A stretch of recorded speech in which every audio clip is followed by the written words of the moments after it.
Em nome do Pai, e do Filho, e do Espírito Santo. Amém. Evangelho de Jesus Cristo segundo São Marcos. Glória a vós, Senhor. Naquele tempo, Jesus e seus discípulos chegaram à outra margem do mar, na região dos Gerazenos. Logo que saiu da barca, um homem possuído por um espírito impuro saiu de um cemitério, foi ao seu encontro. Esse homem morava no meio dos túmulos e ninguém conseguia amarrá-lo, nem mesmo com correntes. Muitas vezes tinha sido amarrado com algemas e correntes, mas ele arrebentava as correntes e quebrava as algemas. E ninguém era capaz de dominá-lo. Dia e noite ele vagava entre os túmulos e pelos montes, gritando e ferindo-se com pedras. Vendo Jesus de longe, o endemoniado correu, caiu de joelhos diante dele e gritou bem alto: "Que tens a ver comigo, Jesus, filho do Deus Altíssimo? Eu te conjuro por Deus, não me atormentes." Com efeito, Jesus lhe dizia: "Espírito impuro, sai desse homem." Então Jesus perguntou: "Qual é o seu nome?" O homem respondeu: "Meu nome é Legião, porque somos muitos."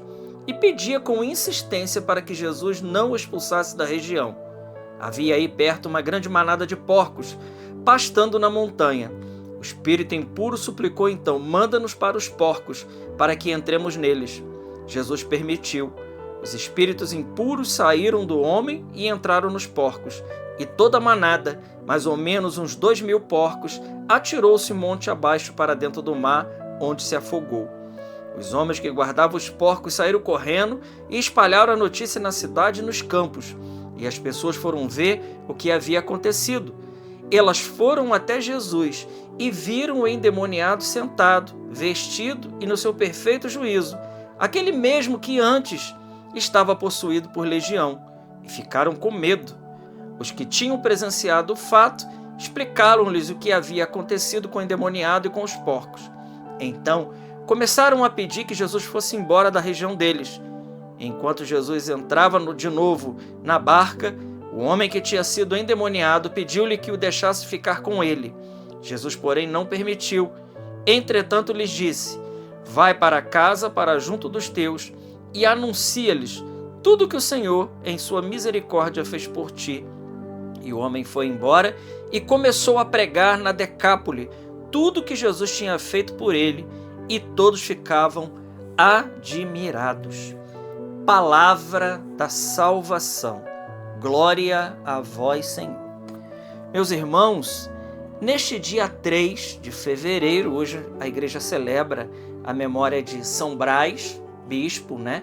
Esse bispo e Marte, grande homem de Deus. E o texto que nós acabamos de ler é o Evangelho de São Marcos, no capítulo 5, versículo de 1 a 20. Essa passagem que é aquela passagem do possesso de Gerasa, aquele homem que vivia na região dos Gerazenos, como nos narra o texto do Evangelho.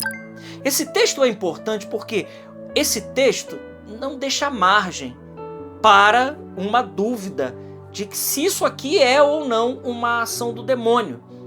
Porque, infelizmente, ainda tem pessoas que insistem em dizer que o demônio é uma construção da comunidade dos discípulos de Jesus, que o demônio ele não existe, ou que é algo assim que foi construído para causar uma opressão no povo, uma espécie de controle. Mas o texto do Evangelho, eu acho que mais claro do que isso é impossível. O texto do Evangelho narra como vivia esse homem. Bom, ele vivia no cemitério, se ferindo, se cortando. Ele já foi preso e rebentava as correntes e as algemas. E diz o texto que ninguém era capaz de dominar aquele homem. Quando nós vamos ver os relatos, né, dos exorcismos, isso dizem os exorcistas, aquela pessoa que está possuída pelo demônio, ela tem uma força descomunal.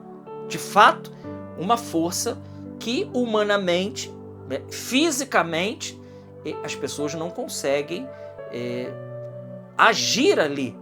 Porque aquela pessoa ela está sofrendo uma ação preternatural do demônio. No caso aí, a possessão demoníaca.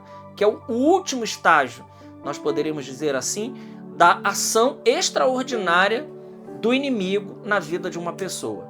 Existem vários graus, a começar do menorzinho, que é a tentação, passando para opressão, obsessão, infestação, até chegar ao último grau, que seria a possessão, que o espírito maligno ele toma conta do corpo, né? Não da mente, mas ele toma conta do corpo daquela pessoa e ele começa ali a governar, começa ali a tomar conta. E é isso que o texto do Evangelho nos narra hoje. Então, para aqueles que acham que a possessão demoníaca ela está extinta e que ela não acontece mais nos dias de hoje, não é isso que o relato dos exorcistas dizem. Não é isso, né? Eles dizem exatamente ao contrário. E exatamente ao contrário que nos dias de hoje, exatamente, porque Santo Agostinho diz que o demônio ele é um cão acorrentado. O problema é que nos dias de hoje, eu digo nos dias de hoje, na era moderna, o homem ele está indo brincar na toca do lobo. Ele está indo no território do lobo, ele está indo brincar com o lobo.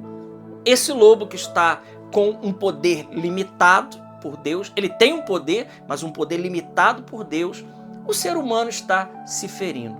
Todas as vezes que o ser humano ele faz exatamente aquilo que o demônio quer, ele se fere terrivelmente. Então, o que o Evangelho narra para nós hoje é um caso claro de possessão demoníaca. E esse homem, esse espírito maligno, quando vê Jesus, ele precisa se manifestar. Eu me lembro aqui quando o Padre Rufus, grande exorcista da igreja, ele ia à Canção Nova, era inevitável. O Padre Rufus começava a falar, pregar normal, sem dar ordem, sem fazer nada, mas simplesmente ele começava a pregar o Evangelho e os demônios começavam a se manifestar. Exatamente como aconteceu nessa passagem. Quando o homem possuído por legião, ele vê Jesus, ele faz aquele alvoroço, ele cai aos pés de Jesus, e o relato que nós acabamos de ver aqui é que Jesus então expulsa de fato o demônio daquele homem.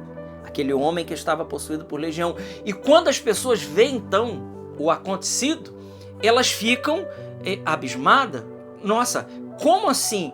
Esse é aquele que ninguém conseguia dominar e agora ele está aqui. Mas o que mais me chama a atenção é o fato de que aquele homem, ele quis ir atrás de Jesus e Jesus diz, não, vá para os seus e testemunhe tudo que Deus fez por ti na sua infinita misericórdia.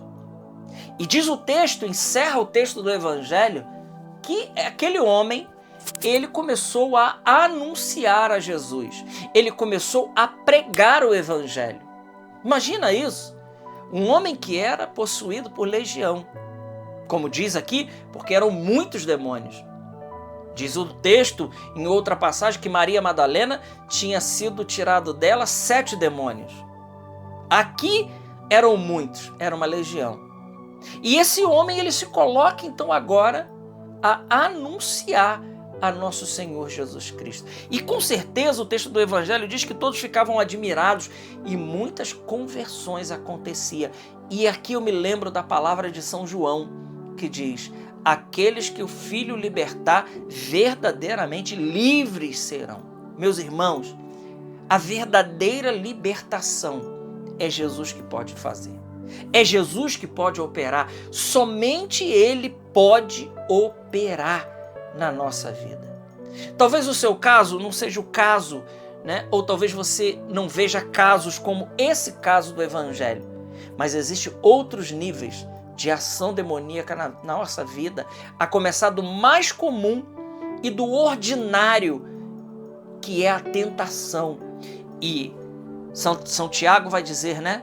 Resisti ao demônio e ele fugirá para longe de vós. Aproximai-vos de Deus e Deus se aproximará de vós. Então, nós somos convidados a isso, a vencer o mal com a presença de Jesus. É Ele que vence, que liberta e que expulsa todo o mal da nossa vida. Peçamos hoje ao Senhor, meus irmãos, que pela palavra de Jesus, mas não só pela palavra, mas pela presença de Jesus em nossas vidas. Olha, eu encerro essa meditação dizendo para vocês, o maior exorcismo que pode acontecer na nossa casa, que pode acontecer na minha vida, que pode acontecer na sua vida, chama-se estado de graça, amizade com Deus.